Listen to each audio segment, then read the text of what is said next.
KOMO reporter Bob Thronson is covering the story in Los Angeles.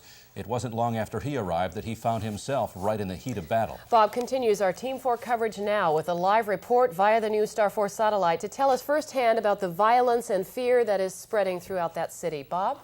Well, Danny and Kathy, you talked a moment ago about the huge clouds of smoke and an entire block of downtown Los Angeles burning. That is now what you see over my shoulder. It looks like it's about 20 or 30 blocks from where we are here near the hills of Hollywood. We also don't know what is burning, but the smoke is going hundreds, probably thousands of feet into the air. It is one of 1,500 fires that is burning here. And today a cab driver told me these people are burning their own money. They don't realize the damage they are doing to themselves.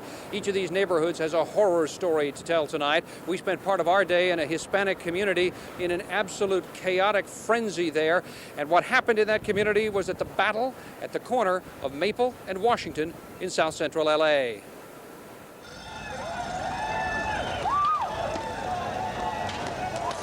Somebody come, we will kill him here. Guns against a mob to save what's left of a shattered business. 7 guns we have to protect this small store here. 7 guns. Men willing to sacrifice their lives to protect stacks of blue jeans.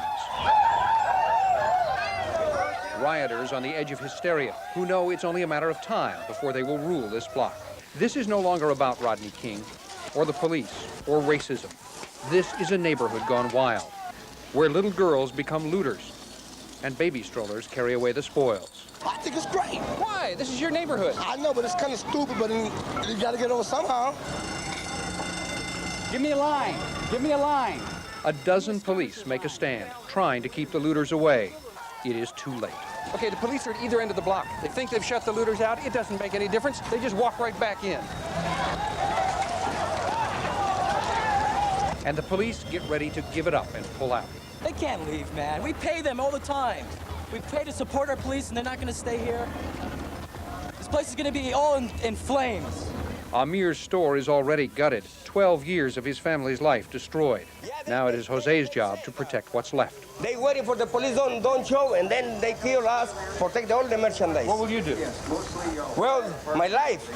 My life. I need to kill somebody else, too. But there is little left to protect. Oh, I can't believe it. And a few doors down at the blue jeans store, they have saved all they can.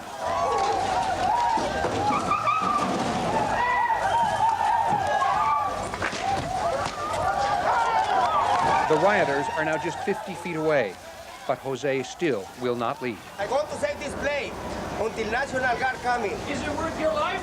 Well, yeah. There may be little left to save. That doesn't matter. There may be little left to steal. That doesn't matter.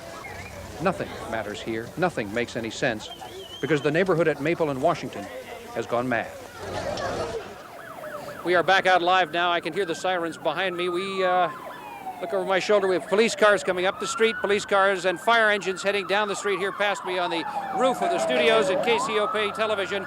They're headed for that fire undoubtedly behind us. You mentioned that there was as much as a city block burning, and that's undoubtedly where these folks are heading. You know, I talked to one veteran cop who was a rookie 28 years ago when the riots happened in Watts. He shook his head sadly and said, these people don't know what they're doing to themselves. They just don't understand. And here was a hardened veteran police officer who himself was near tears. This is probably the most brutal, senseless, and saddest thing I have ever covered. Dan and Kathy? Well, Bob, I know that one of the reasons you're on top of that television station roof is to get yourself out of danger. We have a good view there as well, but you were right in the middle of some of this violence today. What was the attitude toward you and the other news crews who might have been there? For most of the time, it was all right. Photographer Rick Jewett and I took some shrapnel in the form of flying glass that splintered over and around us, and Rick was hit by a piece of flying metal, but nothing serious there.